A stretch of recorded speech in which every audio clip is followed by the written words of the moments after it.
welcome to Elements of Ayurveda, Empowering Wisdom of Life. I'm your host, Colette, and in this podcast, I hope to empower you to take charge of your own health by sharing the holistic teachings of Ayurveda, the ancient healing tradition from India.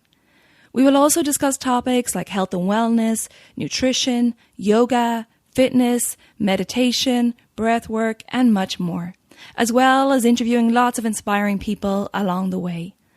My humble wish is to help you to connect to your true nature, to Mother Nature, and to each other.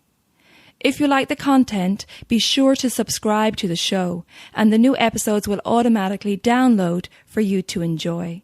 If you're new to Ayurveda, I recommend you listen to the first couple of episodes where I do an introduction to Ayurveda and the mind-body types.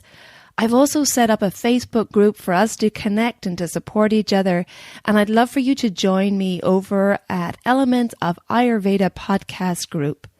And now, here's the show. Hello and welcome to Elements of Ayurveda.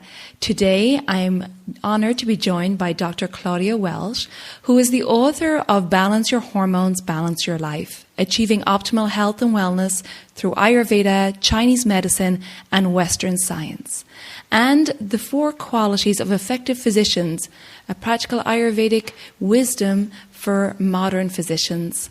She is a doctor of Oriental medicine, an Ayurvedic practitioner, and international speaker. Dr. Welch explores how ideas in Eastern medicine apply to women's health and today's reality in general. Dr. Welch, I am so happy to have you on the show. Welcome. Thanks for inviting me. It's a joy to be here. Well, it's a joy to have you, and I have lots and lots of questions because I know you are a wealth of information. But what I would like to start talking about first is stress. And in your book, Balance Your Hormones, Balance Your Life, you say that stress is an epidemic in our modern world and, of course, can play havoc with our health. Can you tell us, please, your theory behind the stress epidemic? Well, we could talk about this for a week, but do you mean how we got here or what it looks like? I think in our how it affects our health right now, how our modern world of multitasking and the fact that we're always on is wreaking havoc with our health in general. Okay. So my guess is probably everybody understands that high levels of stress hormones negatively impact our systems and organs and tissues in multiple ways. And so I think, I think we know that, but there's a couple of things that I think we're not quite as clear about. And I think I want to, maybe I'll start with that is the role that we play in that. Hormones don't go out of whack in a vacuum. They don't go out of whack for no reason. The hormones are responding to our emotions, our thoughts, our experiences, our environment. Thought creates biology. Emotions create biology. Our experience our internal experience of external phenomena and activities and so forth, how we experience that, those things, our emotions, our thoughts, our experiences, those create hormones. That creates biology. And so we're participating in this. It's not that, our stress levels are high for some reason because of this external reality that we live in. We're part of this. It's not something we've got to take a pill or a remedy in order to, or a practice in order to change our hormones. We're part of this. When I wrote the book, Balance Your Hormones, Balance Your Life, I got to write the whole inside, and the editor wrote the title, and she came to me with the title. She said, "Here, I got a great title for this. It's Balance Your Hormones, Balance Your Life." And I said, well, that's great, except it's backwards because the whole book is about if you balance your life, your hormones will then balance. Whereas that title sort of insinuates that if we balance our hormones, our lives will come into balance. But that's not it at all. These aren't These hormones aren't these little various levels of chemicals in our body that if we just take more or suck some away, that then everything's going to be fine. There's an incredibly intricate dance between each one of these hormones, and as one rises, what that does to the others and how they respond and how our physiology responds to that dance. It's so intricate, and especially for women. I mean, we like to think of ourselves in New Age terms sometimes as these shiny, big, luminous, lunar kind of forces in the world. Full moon is generally associated with female perspectives and qualities and emotions, and we think of that. But when you look at what the moon really does, is it's that full luminous moon 1 minute out of a month, and the rest of the time it's changing, it's waning, it's waxing, it's half, it's 3/4, it's 1/4, it's a crescent, it's no moon, it's all. And that is not pathology of the moon, that's physiology of the moon, that constant change.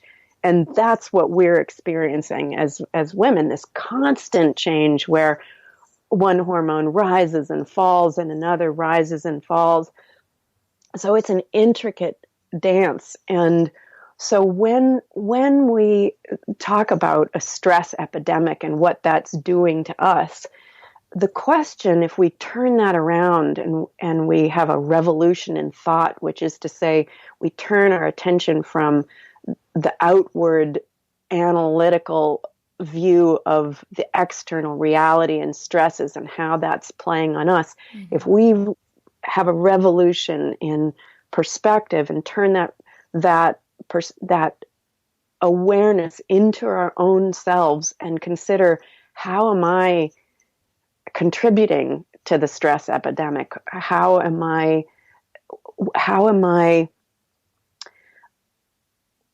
What am I possessed by? And I can say what I mean by this in a minute. What am I possessed by that is causing me stress, that is causing me to take one action after another in my life that doesn't feel right to me, that doesn't feel in line with my innermost essence insofar as it's possible? So what is my role? What am I doing to the stress epidemic? How am I contributing to that externally and internally? And I know I'm talking to blue streaks, so I'll give you No, that's beautiful. I'd love for you to talk a little bit more about the possessed by. Yes. So, in Ayurveda, we often ask, is the problem physical? Is the problem emotional? Or is the problem spiritual? And if we look at hormonal health and including stress, right? This includes stress because stress is part and parcel with stress hormones, which rise along concurrently with and instantaneously with a rise in stress is a rise in stress hormones. So what we're talking about is hormones, right? And so if we're looking at whether hormone imbalance, which is the stress imbalance, is that a physical problem, emotional problem, or spiritual problem? It is definitely a physical problem. We can, if we so choose, in various ways in a laboratory through spitting into a tube or taking blood or measuring it in some way or another. And we can measure the effects of stress on our organs and so forth. Is it a mental, emotional issue? Considering the fact that it's our emotions and our thoughts that create the biology, that create the hormones, that stimulate the stress response, then yes, it's a mental, emotional issue.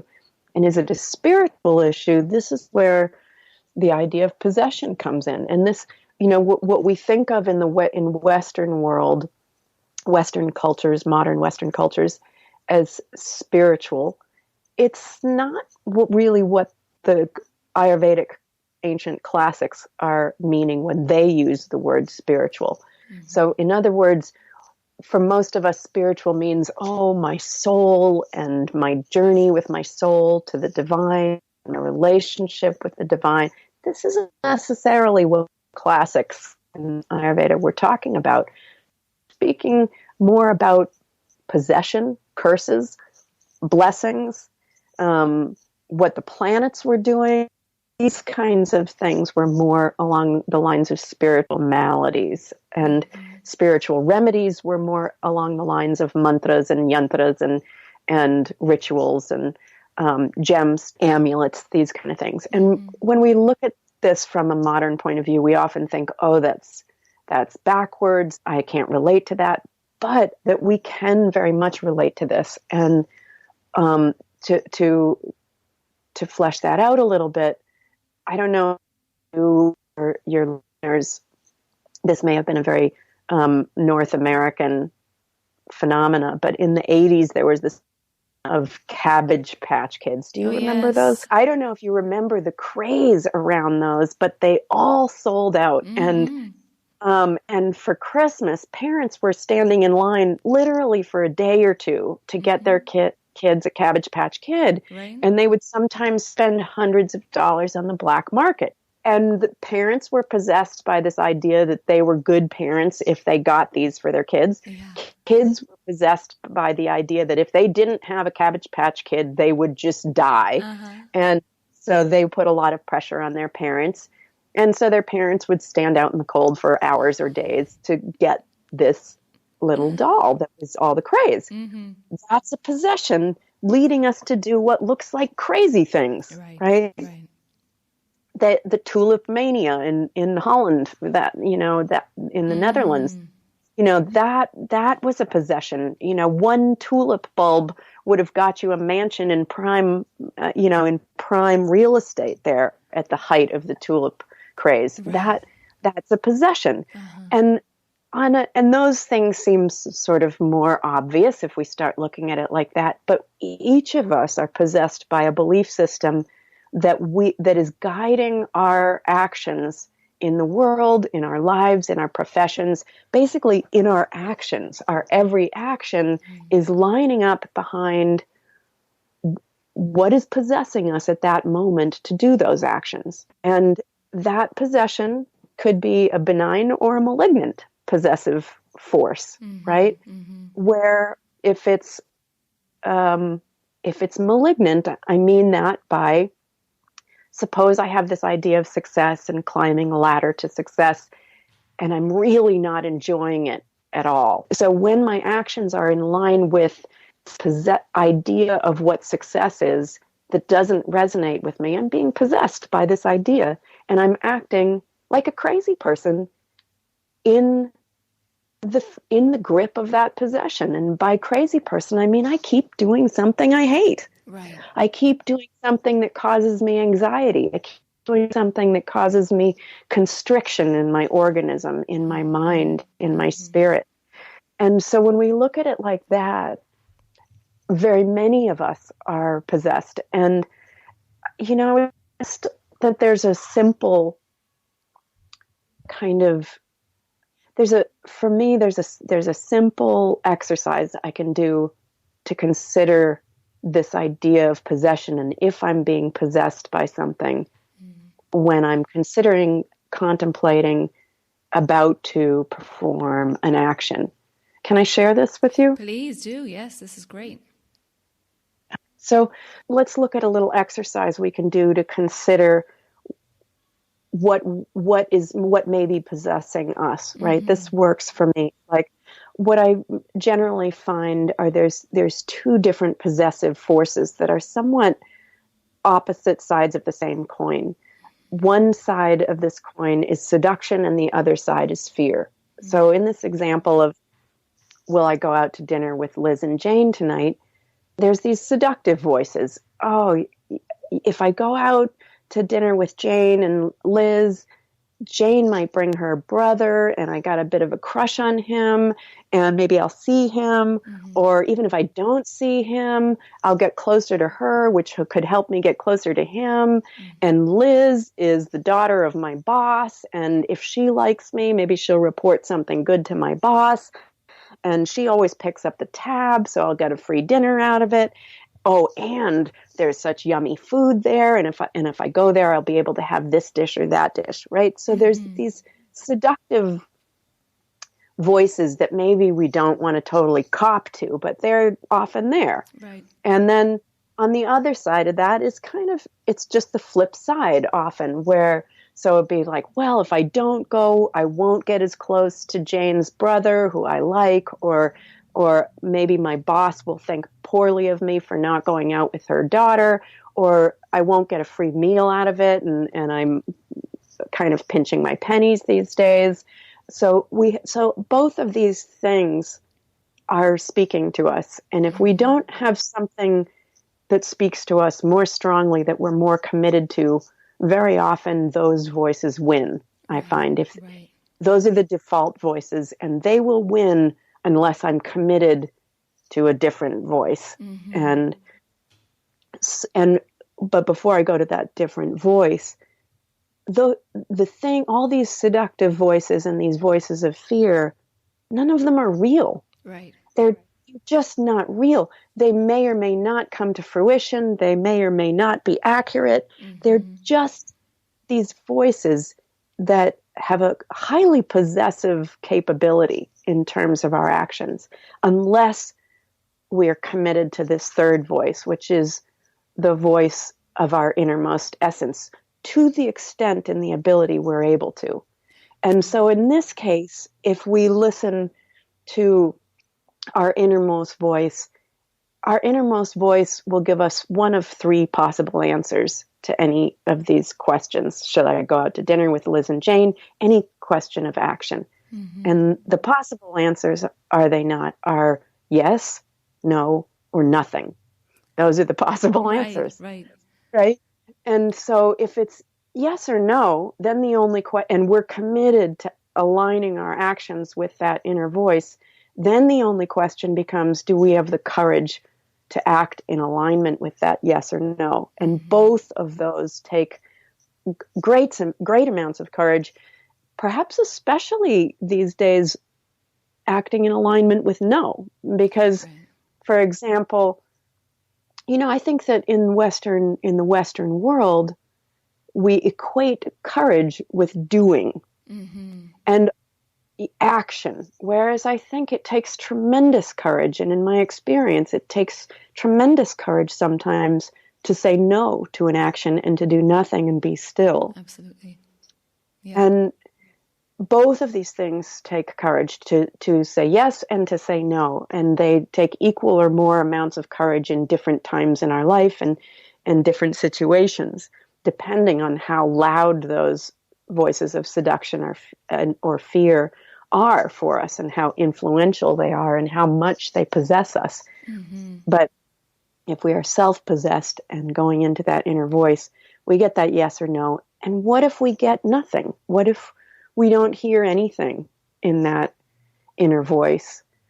What if it doesn't say yes and it doesn't say no? And to me, my guru's guru said, when in doubt, do nothing. In one situation, and another said, delay, light will shine. And what I've found so much in my life is that if it's not clear what action to take, that if I wait until it's clear, that is just such a useful strategy, and yields much better results and immediate experience than if I push ahead with yes or no because I'm afraid of the doing nothing and waiting until it becomes clear. Yeah, so true, and such beautiful advice that you received. And, this is why Ayurveda is so important, right? Because it's all about the journey of self-realization, understanding your true nature, and getting to the truth of yourself. And this is why when you start out on that journey, you have more confidence in those decisions, because you're understanding yourself, starting with your constitutional, your birth constitution. Just that understanding can help you make these decisions. And what you talk about being possessed by, and these voices, these virtual stories, as it were, these virtual choices that come up. It's like the ego coming in and with either fear or, well, you've always done this. Why not do that? You've always done it. Why would you change now? That fear of change sometimes can have the ego acting up. Would you say that those voices or that possession is the ego? Well, I think it's really a beautiful question, and it reminds me of one of my favorite stories. Can I share this story? Please, I love stories. All right. Well, this one is very anticlimactic, I'll warn you. I have told this story so many times. My guru told this story, and when he first told it, it kind of registered, but I didn't really get it. Mm-hmm. And it didn't speak to me super deeply. But over the years, it became one of the most important stories to me. It goes like this. There's a master and a disciple walking along, and the disciple says to the master, "Master, give me some advice that will help me in my life." And the master says, "Okay, don't become anything." And the disciple kind of scratches his head, or her head, and thinks, maybe I should get myself another guru, because that doesn't sound very wise or meaningful to me. And they walk along, and the guru becomes tired and says, "Look, I'm a little tired. I'm going to curl up and take a nap under this tree here. You go do whatever you want to do." And the disciple wanders off into the woods and sees this beautiful bed made up with a velvet cover and some rose petals on it and a goblet of wine next to it. Mm-hmm. And the disciple thinks, "Oh, God is so kind to me. Here, this is where I should take a nap and I should rest, because look at what has been laid out for me." Mm. And so the disciple falls asleep on this beautiful bed. But of course, the bed was made for a king who was hunting nearby and was soon to return. And the guard who had made the bed had wandered off a little bit and came back to the bed and found the sleeping guy, mm-hmm. and was really annoyed because he'd messed up all the rose petals and he'd smudged the velvet and, drank the wine. So he wakens the guy, and with a big hit with his lathi, with his stick on the ribs, and the guy wakes up. He's like, What? And the guard says, "What are you doing here?" And the disciple says, "Well, I was wandering through the woods and I saw this and I thought, God is kind to me and he's made me this place and I'm a sadhu." And the guard says, "You're a sadhu? You shouldn't even be interested in luxuries," and gives him a really good beating. And the disciple goes back to the guru, and he's bleeding and crying, and he wakes the guru, and the guru's like, "Oh, what did you do?" And he's like, "What did I do? I did nothing." "That's your first question. Of course I did nothing." It's like, "You must have done something. Tell me the story." He says, "Well, I went into the forest and I found this bed, and I thought I would lie in it, and the guard came and beat me." And he said, "Well, he must have beat you for some reason. What happened?" And he said, "Well, he'd asked me why I thought I could do this." And I said, "Well, I was a sadhu." And the guru interrupted, and he said, "Well, when did you become a sadhu?" That's the end of the story. And that was his original advice. Yeah, don't become anything. Right. And the idea with that becoming something is about the ego, the ahankar, as they call it in Ayurveda, right? So that becoming something, when we think we've become a sadhu or think we've become a this or that, then we imagine this parameter of qualities that are owed to us, or oh, I've become a doctor and therefore everybody should call me doctor and treat me with great respect. And if they don't, I will be insulted, right? Or I've become a teacher, and so now all children should look up to me and treat me in such a way. Or I've become a socialite, and therefore, and I've become an expert in this, or I've become a good student in that, or I've become a healer or a baker or a candlestick maker. Whatever we've become, we then put ourselves in this little. We attach ourselves often. The ahankar sort of attaches itself to qualities that it's attracted to and repels those qualities that it finds repugnant or uncomfortable. And that creates the desire and the seduction, doesn't it? Because, exactly. Now I'm owed this, I want that, and I don't want that. And so those desires, those seductions, and those fears build around what the ahankar feels it's owed, or who it is, or what's acceptable behavior for it, or what have you. So true. It's a great story. And I'd like to talk a little bit more, get back to a little bit more, talk about the stress. In a previous podcast episode, I talked in detail about rasa, right, the juice of life. And I talked about the other dhatus as well, the tissues of the body. And for those listeners who haven't heard that episode, I'll link to it in the show notes. But what I wanted to ask you about, Dr. Welch, is that the stress in our lives, in our day-to-day lives, how it is affecting the rasa, this juice of life, within our bodies, and then in turn affecting our tissues, which affects our health, and in particular, in this case, women's fertility. Yes, beautiful question. And if we simplify that question in order to have a good starting place here for understanding, because stress is the mind, is emotions, and that's affecting the hormones, which are circulated through rasa dhatu, this cooling, nourishing aspect of the body that goes everywhere in the body. Then what we're asking in a way is, how does the mind affect the body, and how does the body affect the mind, right? And many of us like alternative medicine because we say, oh, it's mind-body medicine.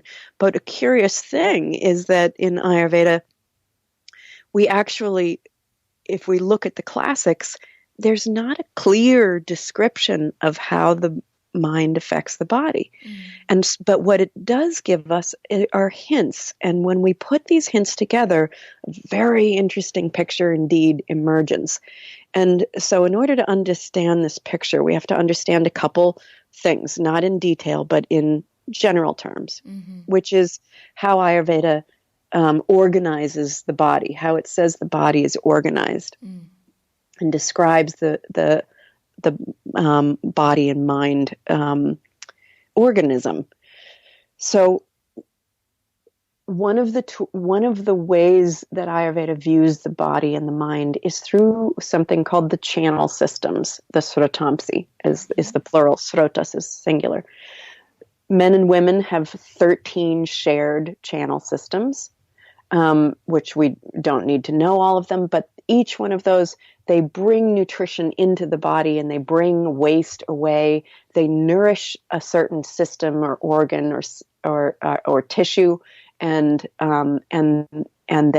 bring waste away from that. So there's this flow. It's this channel flow, and then there's also the channel system of the mind that is common for both men and women.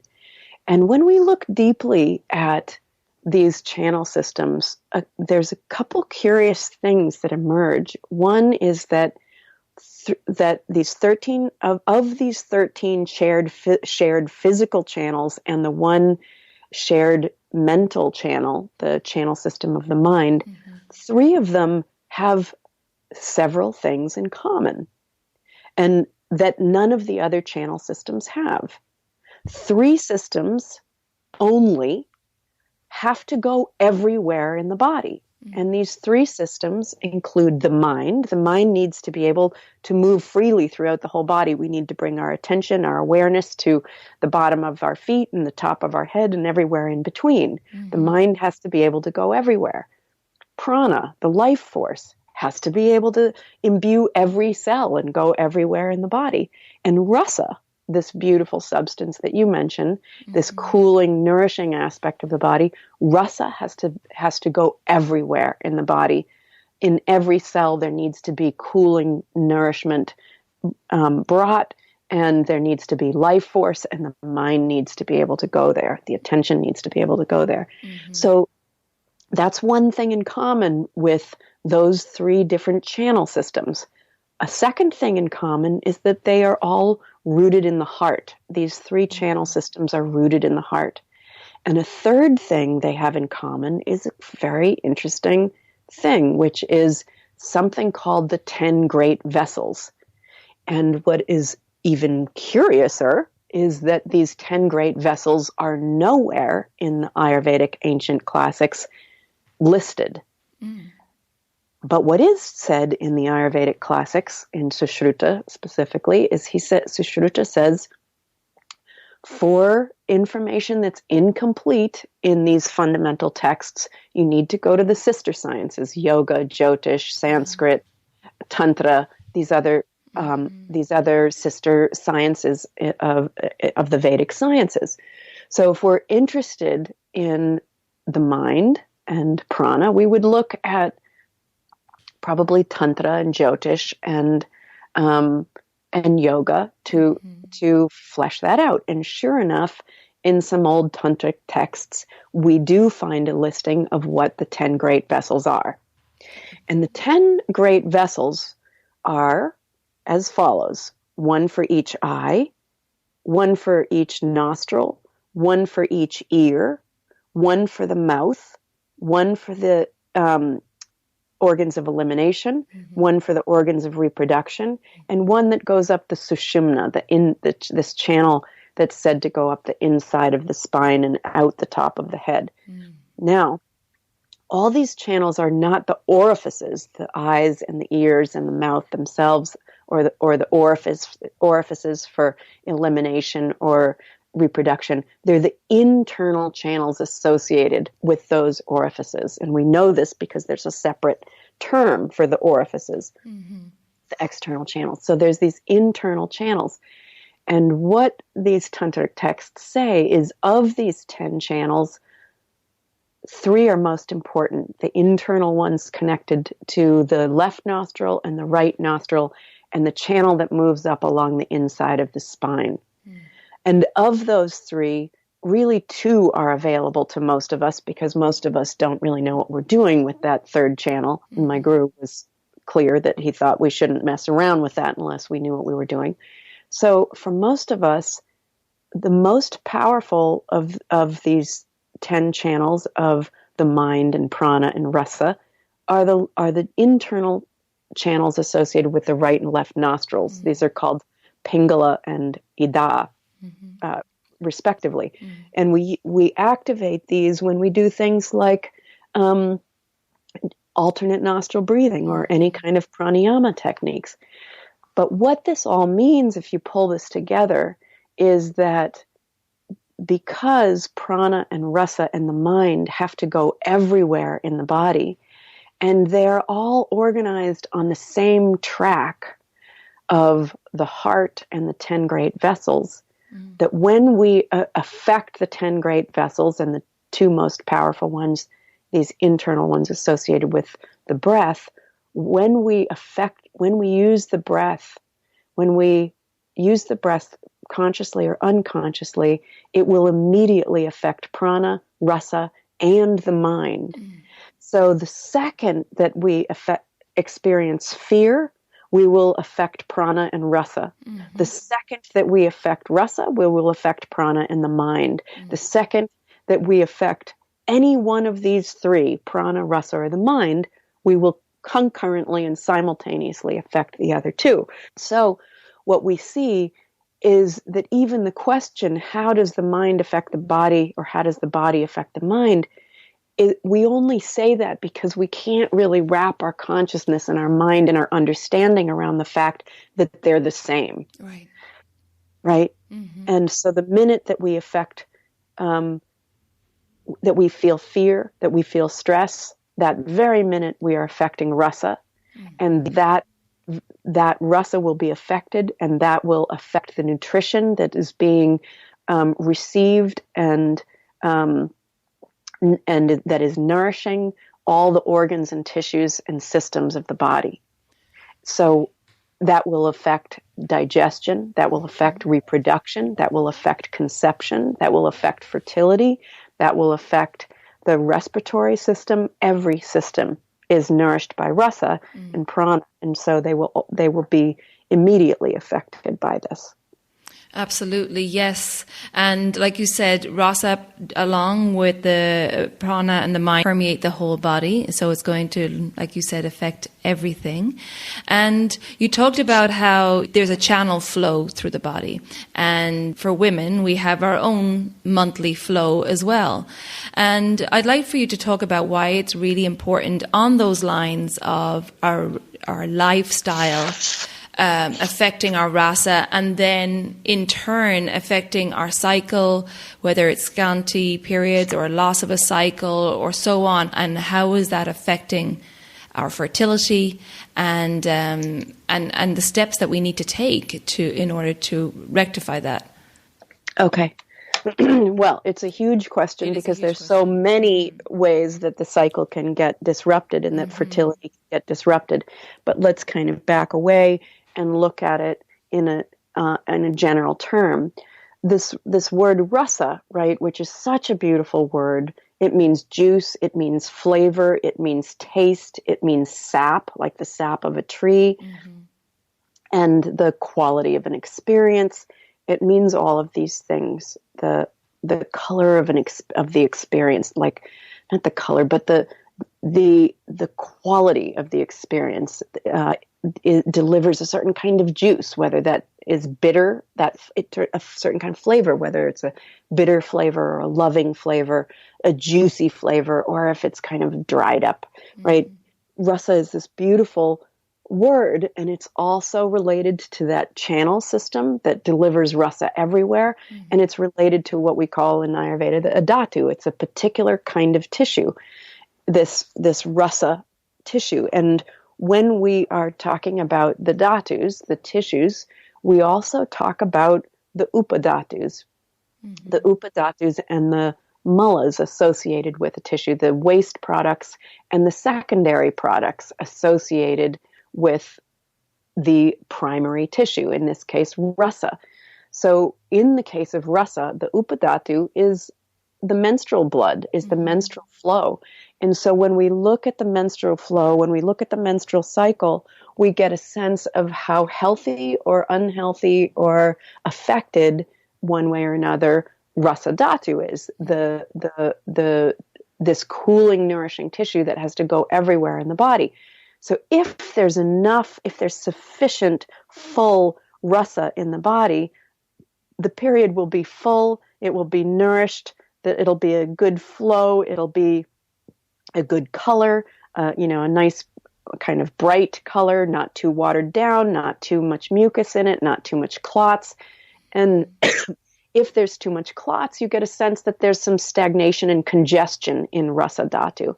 If there's not enough menstrual flow, if it's scanty, then we are alerted to the possibility that rasa dhatu itself may be undernourishing the other tissues and organs in the body. So we have this beautiful indication there, and that indication, of course, when we take birth control pills, that's going to affect that indication. So what we're talking about is a menstrual flow, a menstrual cycle that is not influenced by birth control pills. Right. So if there is scanty flow, that could be affecting fertility by not providing enough nourishment for an egg or for a developing fetus, a developing embryo, that there's not enough nourishment there, or there's not enough nourishment to fully line the endometrial, to form the endometrial lining sufficiently, or build the placenta, give enough nourishment for this baby. So it could affect all of those kind of possibilities, right? Right. And if conversely the menstrual flow is full of clots and is dark, we may, and the woman is having difficulty getting pregnant, we may surmise from that or hypothesize from that, there could be other things going on as well, that the channels delivering flow into the uterus, the pulsatility index, the amount of blood flow to the uterus might be being blocked by some kind of matter and material. Right. So those are some very kind of clear indications. Mm-hmm. Yeah, and it's just speaks to how important it is for us to keep a check on our cycle, and like you said, as long as it's not controlled by a birth control pill or something like that, that it's so important for us to be in tune with our cycle, because it really is an indicator of what's going on in our health. And Dr. Welch, I've heard you say before that infertility is obviously a big issue in our world today, and that we're almost too focused on the conception right now and not on the quality of our rasa, which, like you just said, is nourishing the egg and the sperm. Can you talk to us a little bit more about this? Oh, yeah. This is so important. It's so beautiful. This understanding from Ayurveda that we can get about this. You know, in Ayurveda, often we talk about if we want to have a healthy conception, that we would do panchakarma sometime before conceiving, so that panchakarma being this cleansing routine, that this kind of guided cleanse that cleanses the tissues from toxicity that's built up over time, and dross and obstruction, and opens the channels and allows for this clean quality rasa to nourish the egg and the sperm before conception. Now, we talk often in Ayurveda about making sure that process happens 3 months before conception. I would say doing panchakarma maybe even 5 or 6 months before conceiving. So right. Because after you do panchakarma, there's still some impurities circulating in the body that need to be eliminated before there's really this clear flow, and that can take a little while. So sort of to be safe, 5-6 months before conception, you would do panchakarma, because this 3-month thing is really important, because it takes 3 months for an egg to mature and what that means is that in the ovary, a woman's eggs, immature eggs, are huddled and protected in the interior, in the middle of the ovary. And it takes each one of those eggs 3 months to make this journey to the exterior of the ovary, to be expressed into that corpus luteum, that yellow body, that where it emerges, and during this 3 months period from the center of the ovary to the extremity of the exterior of the ovary, that takes 3 months, and during that process, that egg is maturing, and as that egg is maturing, everything that it is nourished by is affecting it so deeply. The general rule of thumb is the earlier in the development of a human being, the less it takes to make a deep impression. And from a very gross point of view, if you take a fully grown adult and you take your thumb and you press some part of their body, it's not even going to make a bruise. It's not going to do anything to them. But if you take a developing egg and you do that, it's going to squash it. That's a very gross way of doing it. But the vulnerability of the developing and maturing egg is phenomenal. During that period of time, it's rasa dhatu that's nourishing that. And whatever we are exposed to in our environment and diet and our own emotions, our own thoughts, our own internal terrain and experiences is coloring that rasa dhatu, is flavoring that rasa dhatu, is flavoring that nourishment and affecting that egg.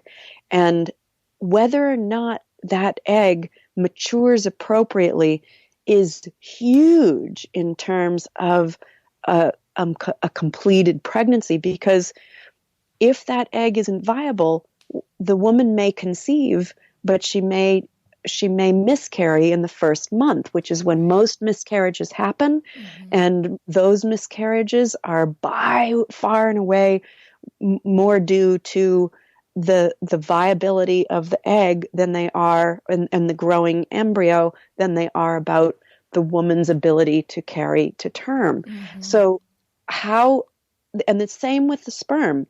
Yeah. And what I learned one time from a endocrinologist, a reproductive endocrinologist, I loved learning that it takes 3 months for sperm to mature from when they first are. And I forget exactly. I have this in Balance Your Hormones, Balance Your Life, kind of that process laid out more with the sperm and the egg in the conception part of the book.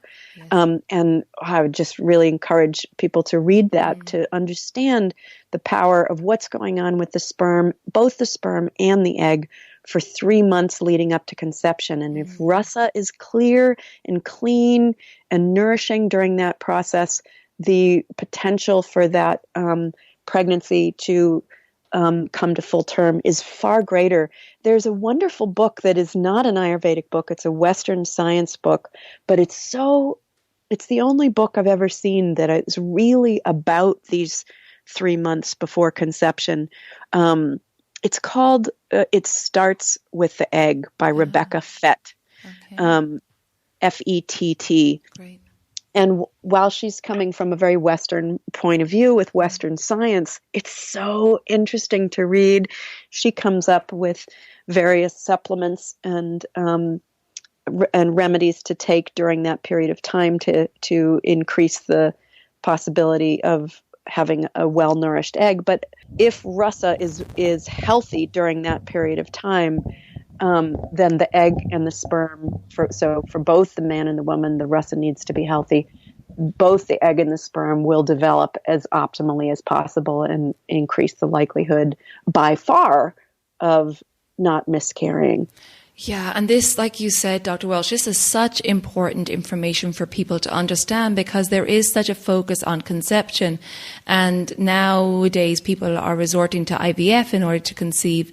And, this is going to be a little bit controversial, but I think it's also important to discuss this, is what happens when an egg is harvested through IVF, which is probably in the middle of this maturation process. Well, it's a good question and it's a hard question, right? Mm-hmm.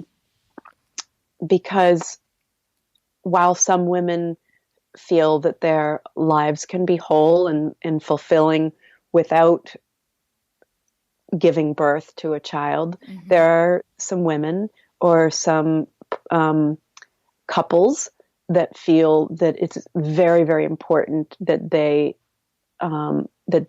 conceive and deliver their own child. And that desire can be so strong that if it's not fulfilled, that's unhealthy. Right. And if it is fulfilled, there may be other unhealthy aspects and risks. There's kind of risks in both ways, and each of us, it's our job to assess those risks ourselves. The difficulty here with IVF is the risks are not fully known yet, because it's very difficult to follow all the children that have been born through IVF through their whole lives to see what may have linked back to being conceived via IVF versus non-IVF sort of natural approach. Now, they have found that there's very, very rare, sometimes never seen before conditions in babies that have been born through IVF, and we have to think that process of egg maturation may be being interrupted at some point. There's a whole during that period of time where the egg is maturing, moving from the interior of the egg to the exterior of the egg, there's a process called polarization going on, where the little organelles in there line up and arrange themselves in a particular way. And we don't really understand why they're arranging themselves in a particular way.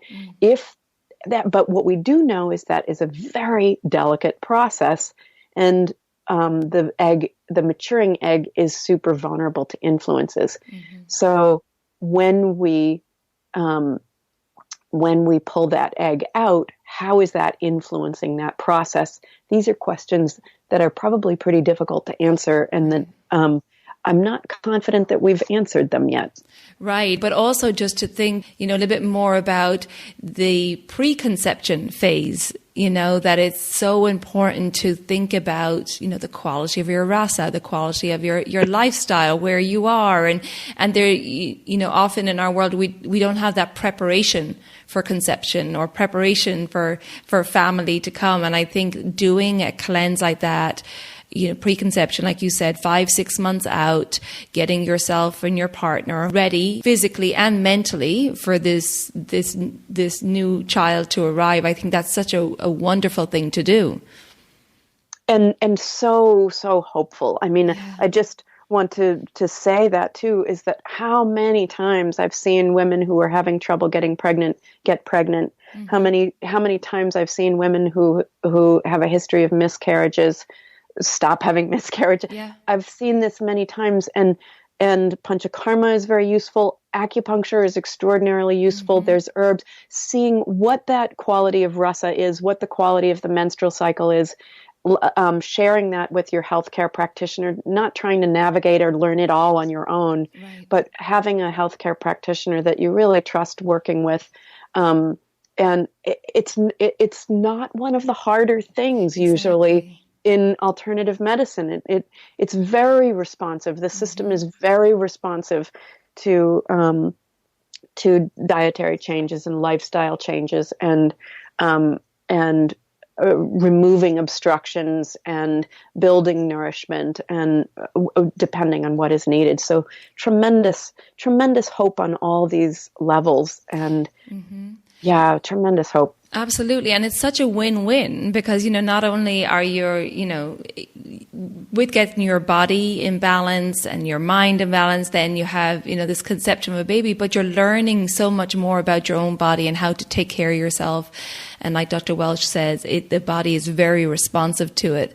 And one of the ways we talk about in Ayurveda, bring yourself into balance, is through dinacharya. And this in itself can be very effective, right, Dr. Welch, in getting your body in tune with the circadian rhythms, so that you're flowing with life.